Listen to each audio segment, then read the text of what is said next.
Oui, bonjour, donc je m'appelle Didier Ozil, je suis franc-maçon au rite opératif de Salomon, à l'ordre initiatique et traditionnel de l'art royal. Voilà, c'est une petite obédience dans laquelle je suis entré en 1992 et j'ai souhaité écrire ce livre sur le rite spécifique qu'utilise cet ordre initiatique qui s'appelle le rite opératif de Salomon, parce qu'en fait c'est un rite assez peu connu et il n'y avait pas d'ouvrage, au moment où je l'ai entrepris, il n'y avait pas d'ouvrage sur ce sujet-là. Alors, les rites, moi, m'intéressent beaucoup. Ma formation est plutôt d'ordre sociologique. Donc, je m'intéresse plutôt aux humains en tant qu'ils appartiennent à des groupes ou des associations. Et la notion de rite est pour moi très importante. Ce n'est pas du tout une notion exclusivement maçonnique, bien sûr. Il y a des rites partout dans le monde quotidien. Il y a des rites dans l'entreprise, par exemple. C'est un lieu très ritualisé. Il y a des rites familiaux, il y a des rites entre amis, il y a des rites entre collègues. Et les francs-maçons, il n'y a d'ailleurs même pas uniquement des rites chez les humains, la plupart des animaux ont des rituels. Mais là, évidemment, le rituel maçonnique a une forme un peu particulière. Et le rite opératif de Salomon, justement, tient sa force de la conjonction de deux choses.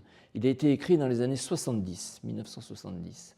Et il a été écrit à un moment où les frères qui ont écrit ce rituel estimaient que les rituels qui existaient, à l'époque ils étaient au Grand Orient de France, avaient perdu un peu de leur spiritualité.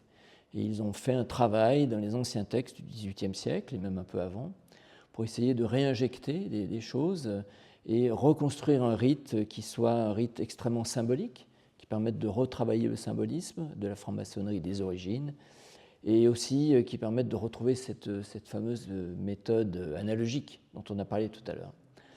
Alors, le rite opératif de Salomon, le livre, j'ai essayé de faire deux choses en même temps, ce qui n'est pas facile. J'ai essayé d'établir des sources historiques. Le rite opératif de Salomon, tout simplement, c'est une réécriture du rite français, le rite français étant le premier rituel qui est arrivé en France dans les années 1740-1750. Et après, les textes ont été réécrits, se sont évidemment amendés au cours du XVIIIe et surtout du XIXe siècle. Et donc, j'ai essayé d'établir des sources historiques fiables en essayant d'avoir des textes qui disent bien d'où venaient les formules, les différentes séquences. Et puis, j'ai essayé aussi de faire l'analyse. Ça, c'est moins facile parce que je pense, c'est mon opinion personnelle, on ne sait pas très très bien ce qui fonctionne dans les rites maçonniques. On sait que ça fonctionne. Le rituel d'initiation dont on vient de parler, par exemple, c'est un rituel qui est à peu près semblable dans tous les différents rites. Et on voit bien que ça fonctionne, on voit bien qu'il y a un avant et un après. Mais c'est très difficile de savoir exactement est-ce que c'est l'enchaînement des séquences, est-ce que c'est la teneur des séquences qui donne à un rite maçonnique sa force. Alors, il y a un frère que je voulais juste citer, qui est un frère connu des maçons, qui s'appelait Jean Verdun, que j'ai eu la chance de rencontrer, qui a été grand maître de la Grande Loge de France, qui était un homme de théâtre et qui a constaté évidemment que les rituels maçonniques, c'était des pièces de théâtre. Il y avait des dialogues, il y avait des indications de scène, de mise en scène. Et donc, ça nous permet un peu de toucher un petit peu le secret des rituels maçonniques, c'est que c'est un peu ce que j'appelle du learning by acting. On apprend les choses en faisant quelque chose.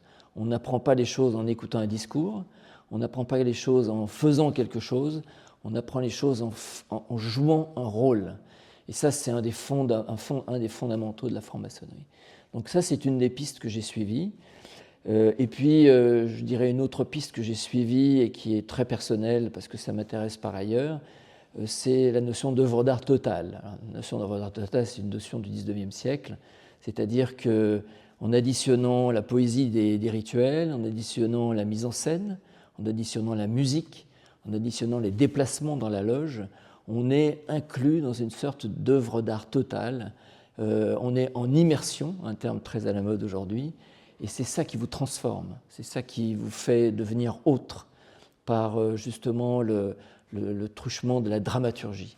Et finalement, les rituels maçonniques sont ça, c'est une dramaturgie. Il y a un terme que j'utiliserai d'un sociologue américain, qui n'a pas dit exactement pour ça, mais j'emporterai son terme. Il a parlé de transe socialisée.